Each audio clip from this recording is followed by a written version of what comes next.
Okay, folks, we are super excited to have Dr. Nate Ruch with us here today to tell us his story. He's actually got an amazing story because he went from an emergency medicine doctor to the pinnacle as the CEO of emergency medicine for Sound. And now he's doing some clinical again. So I think it's like an amazing story for us to all hear. So Nate, please introduce yourself and kind of, why don't you start us off with just a little bit of an overview of your career trajectory? Sure. So it's a long story. I started out a long time ago as an engineering student at Penn State, and wasn't 100% sure I liked engineering. And I did a course in a lab that was run by a CT surgeon at the Penn State Medical School. They were testing the Penn State heart, and they had a cow pasture with like a pet door that went in and out of the hospital, and they were implanting these candidate artificial hearts in cows as like an additional heart. And I thought it was the coolest thing ever. And it totally changed the trajectory of my, career from an academic standpoint. I left engineering and kind of at the last minute pivoted to go to medical school, applied early decision, got into medical school, and I didn't have enough credits to complete an engineering degree, and I didn't have enough credits for a pre-med major.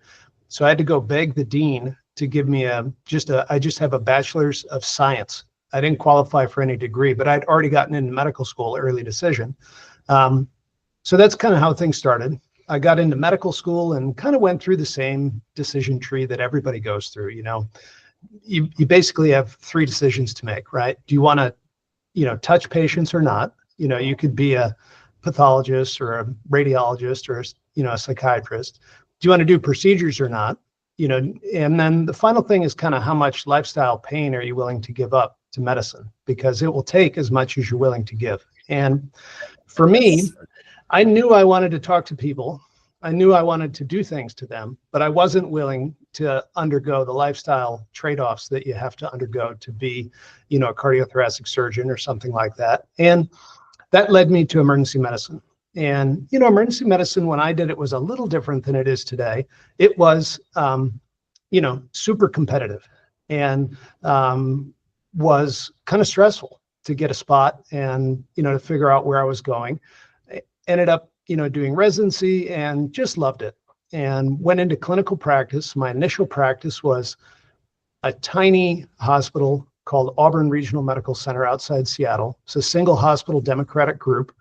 And there were 5 guys that were all about the same age that were retiring. And I went out there with 3 of my friends from residency, and we kind of took over the place. And it was great. It was almost like, the 5th year, 4th and 5th year residency, my first couple of years there. And, like everybody in emergency medicine, kind of, one of the cool things about EM is it creates space in your life. So a lot of people have really interesting kind of side quests that they get into. And when I was out in this practice, I was really into the outdoors. I was interested in, skiing and climbing mountains and just being outside. And the fellow who was the chief resident the year ahead of me was this guy named Rob Bessler. And he was, interested in the outdoors, but he was like super entrepreneurial. And he started a couple of little businesses. He had a business of, a little critical care practice. And then he started, at the time, hospital medicine wasn't even really a thing.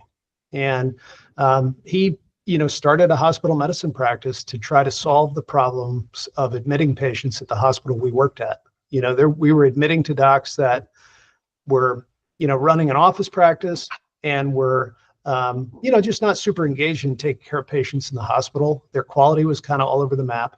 And, he began this, business that, totally took off. And at the time, I had no interest in it. I was way more interested in trying to ski 100 days a year, spend as much time outside as I could. And, I wasn't married. I was living with my girlfriend. I mean, it was great.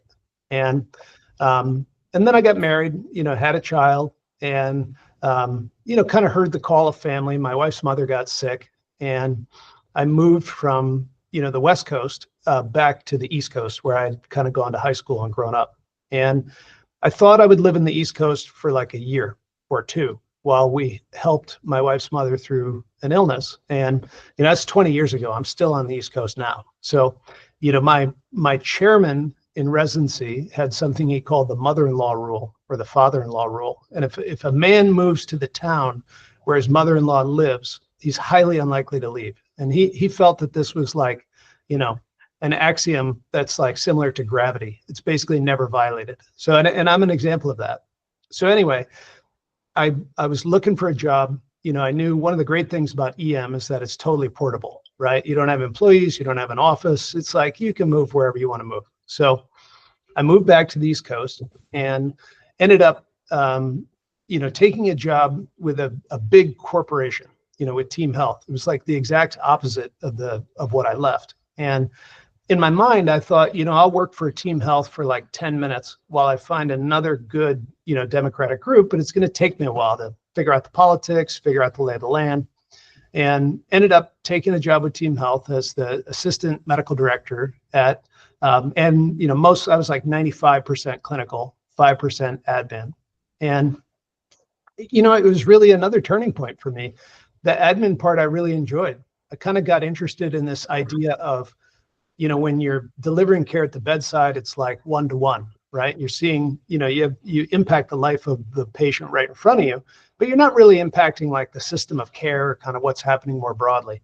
And over time, I got more and more interested in this idea of kind of the meta patient that, if you create systems, you can impact the lives of whole groups of people. And then if you create systems that are used across hospitals, you can impact, an even bigger group of people. And that led to a lot of growth and change in my career. I ended up loving the physician who founded the division of Team Health that I worked for. Totally fascinating guy who went to medical school and law school simultaneously and was just like a great mentor for me. His name was Dr. Jim George. And through Dr. George and through what was happening at Team Health, I went through a whole variety of roles and eventually became like a clinical senior vice president, which was basically a non-clinical role where I ran a portfolio of like 75 hospital relationships and was traveling around doing that. I was still doing a little bit of clinical work, but I was like 10% clinical and 90% admin. And that's when I had the next big turning point in my career. I kind of came to this conclusion that I don't really like to do things unless I can really be excellent at them. And I couldn't be excellent at clinical medicine doing it with 10% of my time. I was kind of slowly becoming, I went from taking great pride in being the person that other doctors came to when they had problems to solve to being a person who was like, just maybe not quite getting enough repetitions. And I decided to give up clinical medicine. And then my friend Rob, who was my partner in my original practice and was the chief a year ahead of me in residency, called and said, hey, Sound is going to get into emergency medicine. Would you like to come join the team? And it was a great time in my life to do that. My kids were getting older. I had less responsibility at home, and I was totally ready for a new challenge. And it was a lot of fun. I left a big, bureaucratic organization, and I went to work for what was essentially a startup inside, a bigger company. And grew the emergency medicine business from, just a couple of programs to 70 at the time that I left. And, it was fantastic. And I went to Sound as the chief medical officer. And then, through, a huge example of luck and just circumstance in my career. So a part of what powers where I am today is when I went to Sound, I was the chief medical officer, and there was another physician who, had also worked at Team Health. And through a weird set of coincidences, Team Health had hired some of their high potential leaders, executive coaches. And the CEO of Sound Emergency Medicine and me, the chief medical officer, we had the same executive coach at Team Health. So we kind of like knew each other a little bit through this coach. And we started working together. I loved working with him. His name was Mike Presley. And Mike was 5 years younger than me and incredibly industrious, hard worker, one of these people that just gave his life to his craft and took great pride in his work, had incredible integrity. And, he was really into entertaining his family and his wife's family, had this great property in Kentucky where he would do that. And he, was having a party in one year at Labor Day, and he was in the pool and shooting, he had a little basketball hoop on the side of his pool. He's in the pool with his oldest son, a couple other, people. There are 7 emergency physicians in attendance at this party. And he slips into the water and has a cardiac arrest and dies, and gets taken to a hospital that he used to work at part-time, and just an incredible turn of events. So, I worked my way through the emotion of that, and then ended up, taking his position as CEO of emergency medicine. But it was kind of a catalyzing moment that didn't impact right away, because immediately, that was like right during the pandemic. And then, running a big portfolio of emergency departments through the pandemic and taking over as CEO was stressful. But in the back of my mind, Mike's death really catalyzed something that had been present for me from the beginning in emergency medicine, which is many times when I saw patients, I felt like I was seeing them like 10 or 20 years too late. And if there had been some, like just a little bit of proactive thought into their care, or some maybe better planning or heeding of warnings earlier in their lives, that could have changed the trajectory of their life. And so anyways, to wind up my time at Sound, Sound did a whole bunch of business things. And as part of that, they did a recapitalization, which is a fancy way of, saying basically the company got new bosses. And a lot of the management team turned over, me included. And I left, and now was at a point in my life where I was fortunate enough to be able to kind of pursue some passion projects and do what I wanted to do. And I missed clinical medicine, but I didn't really want to go back to the hustle of emergency medicine. I wasn't interested in a job with the schedule and circadian demands. And I really wanted to dig into this idea that through a more proactive and kind of, I was always obsessed with this idea of creating a medical practice that rather than diagnosing and treating disease, sought to create health by identifying the inputs to people's lives that create health. So that led me to what I'm doing today, which is, combining really 3 different things. So I've got a small personal practice that is rooted in the principles I just outlined. I work at an outfit called Princeton Longevity, which is a company that has 4 locations in the Northeast and focuses on kind of, preventative health and human optimization. And then I spend some time advising companies in the kind of longevity and startup space. So that might be, a 20-minute answer to your first question, Alex, but that's kind of like an overview of me in a nutshell, and kind of where I came from and the twists and turns that my career has taken. Yeah, I think it's an unbelievable story. And I think one of the themes that stands out that Reza and I hear all the time is there are 2 things that stand out. One is the non-linearness of the path, right? There is a certain amount of randomness and luck that kind of takes things one way or another. So there's a great degree of unpredictability about it. But throughout that, like, you have agency, you're taking action, and you're trying to make the most out of every opportunity that's in front of you. And then the other thing that kind of stands out is how relationships that you build and foster today pay off like a decade plus later in some way that you couldn't have even predicted. Yeah. Right? I think it's really interesting. Yeah, let me echo the relation. I was about to say the same thing. The relationship piece. People always ask me, "Hey, do you know someone? Can you connect me to someone? Can you hook me up?" Right? And it's less about having loose bonds of people that you're connected to on LinkedIn.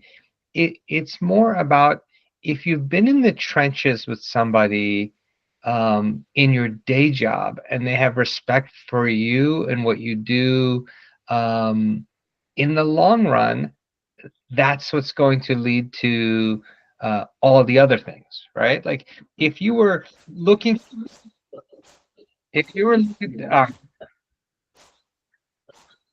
sorry, yeah, if you were looking to escape what you're doing and not putting in 110% to your day job, then those same connections were just likely to want to bring you on at the next endeavor, et cetera, et cetera.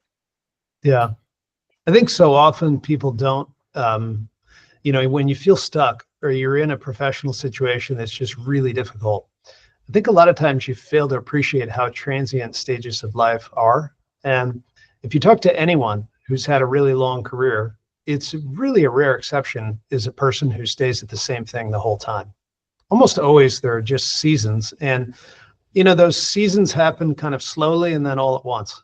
And in my life, I've had many transitions like that. I thought I was going to be an engineer, and then slowly, I kind of got interested in the biomedical side of things, and then all of a sudden I was in medical school. And then when I was an assistant director, I was slowly involved in the admin side, and then all of a sudden that was all I was doing. And I think that's definitely a theme in people's careers and people's lives. And I think being open to listening to what's happening around you for opportunity for that type of transition can be a way to, open doors for sure. So Nate, in your role, you yourself have become, you've been a leader, and then you've had to supervise many other leaders, many medical directors, regional directors, business folks, etc. So put on that leader hat of yours, and let's say you're looking at a whole group of eager young physicians who are trying to figure out, how do I go from my pure clinical role into some sort of leadership, admin, executive role? What are the key characteristics you think that truly differentiate the ones who are going to be successful in this versus not? And before you answer, I want to share briefly, I myself, when I was young, I had so many medical directors who came and went. And one of the most fascinating things that was unexpected for me was I had a medical director who was the nicest medical director, and he didn't survive in the system. I had another one who was a complete, a-hole. He didn't survive. You had to be in this very fine kind of middle ground in order to survive the complex politics of a hospital. But anyways, we'd love to hear your answer. Yeah. I don't know that I have a one size fits all answer for that. I think that, so often people get, advice from people that are further along in their career that maybe doesn't fit for the time that they are. When you're in the beginning of your career, I think it makes sense to have a lot of optionality and say yes to a whole bunch of things. But then as you grow, you get so many opportunities that if you say yes to everything, you end up with no time. And it becomes a lot more about, embracing opportunities that, you're super excited about and not saying yes to everything. And my perspective has changed dramatically through my life. When I was younger, I thought that, I would kind of save a certain amount of resources or a certain amount of money, and then I would just kind of retire. And as I've gotten older, I've realized that, boy, what I really love is solving hard problems with people that I like working with. So, there's not a future where I really see myself kind of, being completely retired. And that outlook, totally changed the way I approach things. So, I don't know. For me, the things that really keep me engaged with what I'm doing, and I would encourage anybody who's interested in growing, is thinking about, what are the things that really make you happy when you're doing something? And for me, there's three characteristics. So I like to have autonomy, and I want, so I want to be able to have some agency over what's happening. I want to have, working to achieve mastery is really satisfying and important, and obviously something you can never completely do. And then work that has purpose. So it's really those three things for me is, what gives me autonomy, what gives me the ability to pursue mastery, and where can I find some purpose? And, that sounds great. And it's easier to pursue those things when you're later in your career. When you're earlier in your career, though, I think there's a lot of value in just grinding and learning to work hard and be productive and figuring out a way to solve problems that deliver value to others. A lot of times the thing that will open the most doors for you is when you approach a situation, don't necessarily think about, what will be best for you, but think about, if I zoom out just a little bit and think about, how do I add the most value to this situation?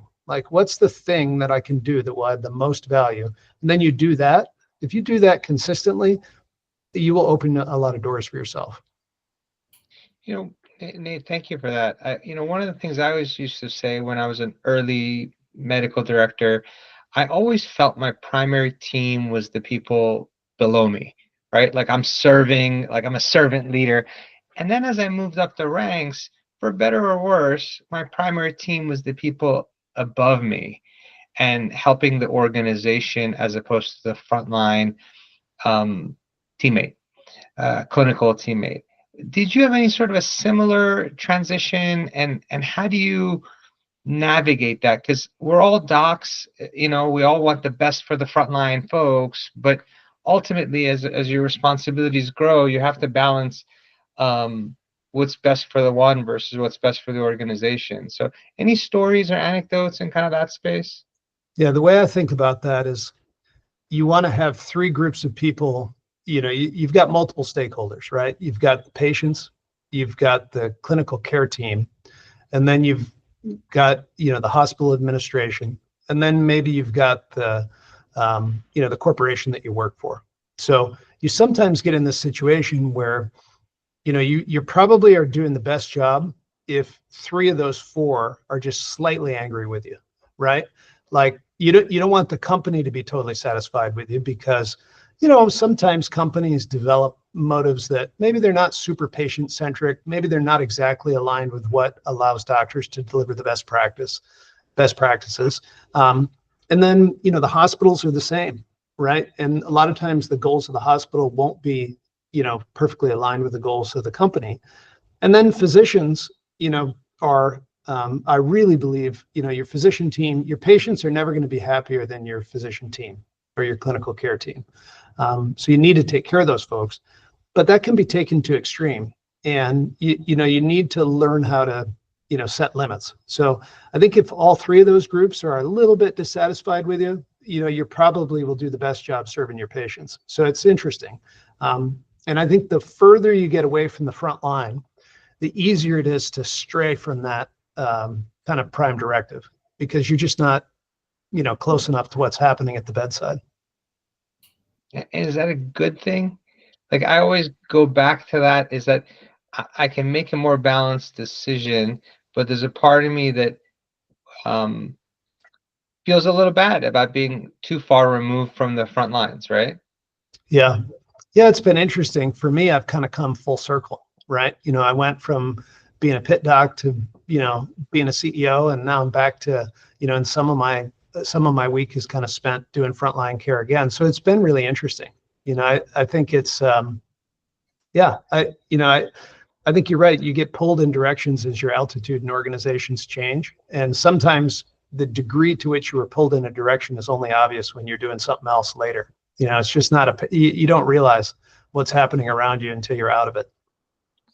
Nate, talk to us a little bit about, in your role as CMO and then CEO, there was obviously a ton for you to learn from the business dimension.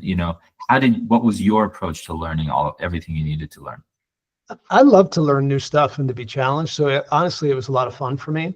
One of the things that's fun about working in a big organization and building a team, or one of the things that really helped accelerate my growth as a leader, was learning to fully rely on people that are really good at what they do, that know a lot about something that I'm not an expert in.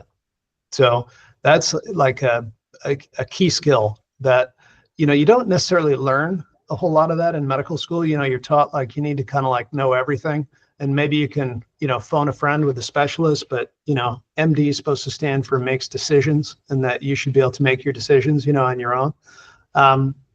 So yeah, I think learning to rely on people who are truly expert in things and, really trust their opinion and advice, very, very valuable. And, as you get along in your career, if you are engaged in what you're doing, you develop this great network. It's one of the other things that really helped me is if I was facing a tough problem, a lot of times I knew someone who had been through something similar, and, something that I talk to people about, and something that I think is a really good practice as you kind of build up further in your careers, to develop kind of a personal board of directors. Have some people in your life that, if you're facing a big decision, or, if you're just really in a quandary as to what to do, that, have a couple trusted advisors that you can call and, lay things out and get their opinion. Yeah, it's incredibly thoughtful.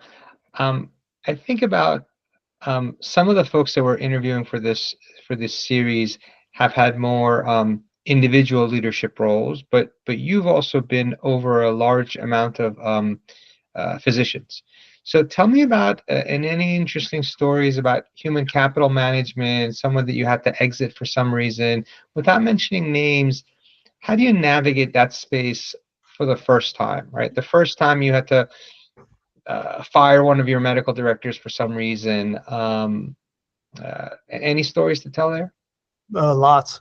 So when I think back over my career, I think as a younger leader, one of my mistakes was not firing really low performers fast enough and not realizing how you can catalyze growth in someone's career, by ending your kind of employer-employee relationship with them. Now, you've got to balance that with, there are seasons to life and things change. People have kids that get sick, they get divorced, they have medical problems themselves. And there's a balance to be struck between, kind of the Jack Welch, fire the bottom 10%, every year versus, really forming long-term relationships with people and meeting them where they are in their life and supporting them when they need support. And I hope that that's something that folks that worked with me and for me would say I got better at further along in my career. But it's honestly, it's a really hard thing to know where that line is, especially when, you're doing something like, running a critical care practice or an emergency medicine practice where, the job is hard to do if everything is working great in your life. But if you have another really big challenge in your life, the work is just very demanding and can be hard to do well. And where to strike the balance between, parting ways with someone versus supporting them, it's tough to do. And that toughness is only made harder by some of the bizarre cultural issues in medicine, right? If you're a physician and you struggle with depression, or if you're a physician and you have difficulty with substance abuse, the way that's handled is just massively dysfunctional. And it really dissuades people that have mild issues from getting assistance they need. And really only, it's just very dysfunctional. The other thing I'll say is that the more people you manage, the more you realize if you can think of something, no matter how crazy as it sounds, somebody's done it. I mean, it's just like mind-boggling to me, the things that people will do. Give us an example. Our inquiring minds want to know. Yeah, I don't know if I can. I mean, the examples are crazy. I mean, just craziness. I had an employee one time that, when you travel a lot, you rent cars, you stay in hotels, and through whatever circumstance, this person didn't have a car, so they just kept their rental car from a business trip for 3 months. What? Kept it. I don't know. I don't have a car, so I'm just going to keep it. And had another person, with a rental car who would be late to the return flight and would drive up to, the drop off, leave the keys in the rental car, go through security, get on the plane, and then would send an email to the rental car company saying that the car, is parked out by the airport with the keys in it, and that they didn't have time to come to the rental desk. Wow. Yeah. So clearly that caused problems because eventually you heard about it. Yeah. That is crazy. Yeah. So Nate, I'd love to get your comment on the following issue.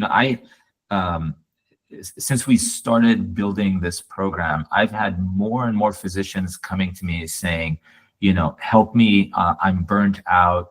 And then one of the first questions I ask them is, when did you graduate from residency? Thinking it's like 15, 20 years ago. And they're saying like 2 or 3 years ago. I think we have a crisis in emergency medicine. And I know this course is not just for emergency medicine, but that's, our field. What are your thoughts around the sustainability of this specialty?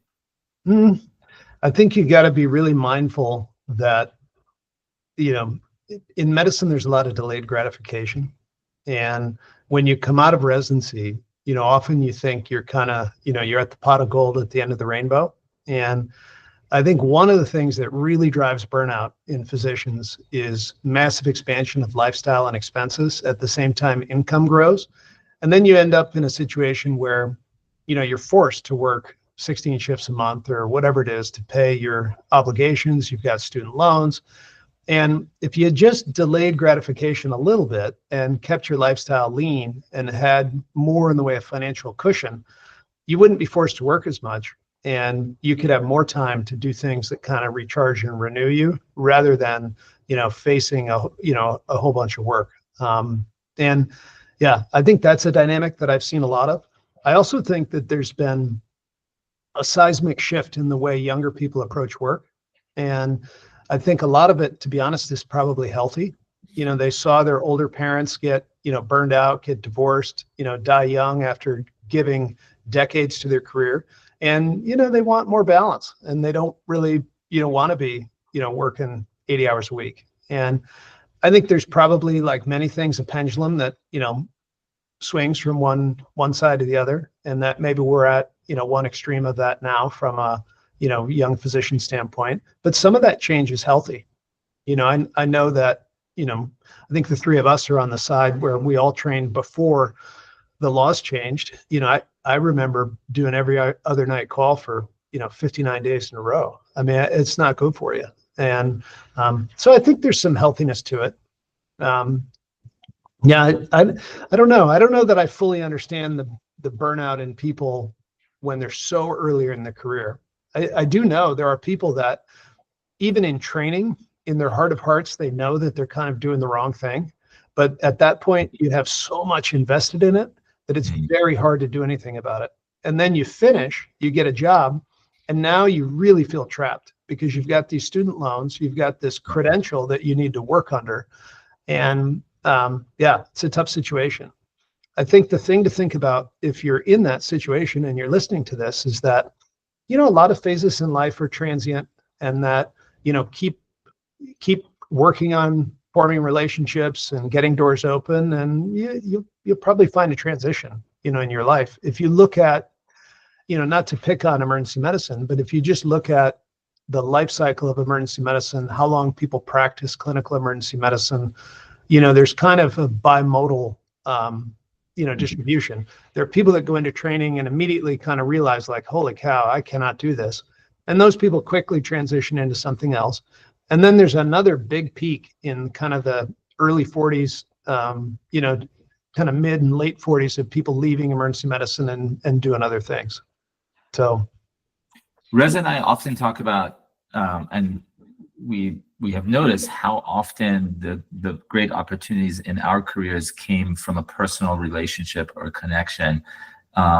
Would love kind of your thoughts on, like, when did you start to realize how important those are? How did you plant the seeds? Like, what's your approach to building these sort of meaningful, valuable relationships?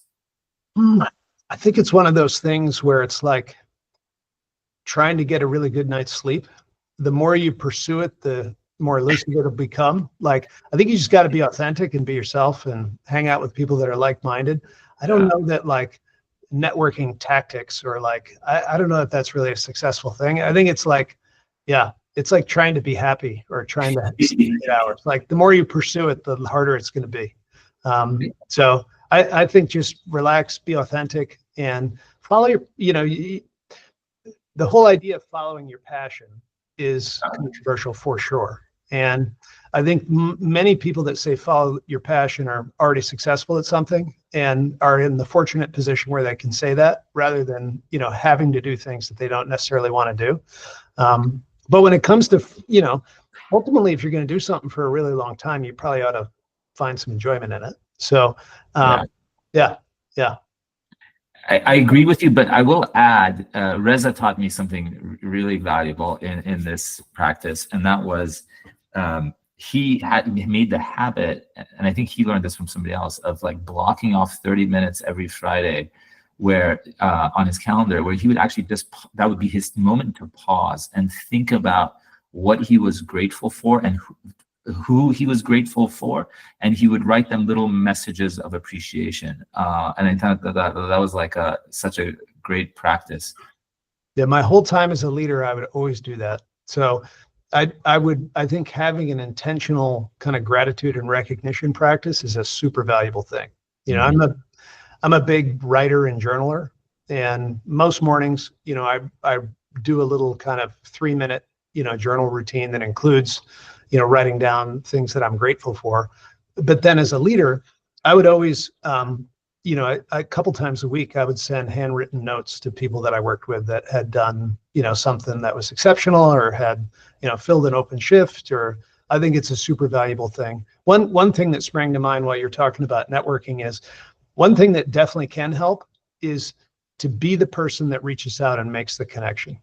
Because many people will be interested in what's happening, or they'll think what you said is cool, but they're not going to like take the extra step to figure out how to contact you or whatever. So if you want to grow your network, and if you come across somebody who's interesting, and you're kind of, you know, sharing some of the same interests, be the person who reaches out. You know, that over time it will increase kind of the surface area of opportunity and connection for you, for sure. Yeah, I go back to that being your authentic self. Alex and I like to over-index on fun, and we assume everybody else should do the same sometimes. But you know, somebody else's authentic self could be, you know, being physically active and doing other things, or being overly studious. Not necessarily our cup of tea, but making sure that you're not trying to be someone else.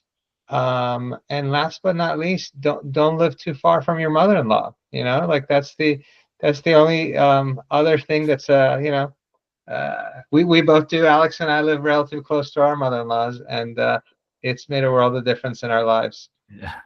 Yeah. Well, this has been an amazing story, Nate, and thank you for sharing this all with us. I do want to kind of wrap her up around one thing that you mentioned early on, which was you mentioned the phrase side quests, right? Emergency medicine gives you some time for side quests, and I think those side quests are so valuable. I know, like, you know, I research all sorts of little things, and they turn into this or that, and somehow one thing leads to another, and I know that's how I met you, right? So many years ago at some random talk or whatever. So pursue those side quests, be curious, right? Increase the surface area for both learning and serendipity and connections with new people. I don't know, this is like the big recurring theme that I see to hear all the time. Any final thoughts from you, Nate? Yeah, I think if you're wanting a transition, you know, probably whether you know, if you want transition or not, it's probably coming your way. So, you know, be open to it, but don't think of it as a 0 or a 1, right? Like, you can dip your toe in. Yeah. You know, you don't have to like quit your job and become a, you know, real estate investor. You can do one little thing as a side quest and learn about it and see if you like it, and do it incrementally. And yeah, I think that's a really important piece of advice. Amazing. Nate Ruch, thank you so much. Appreciate your time. Anytime.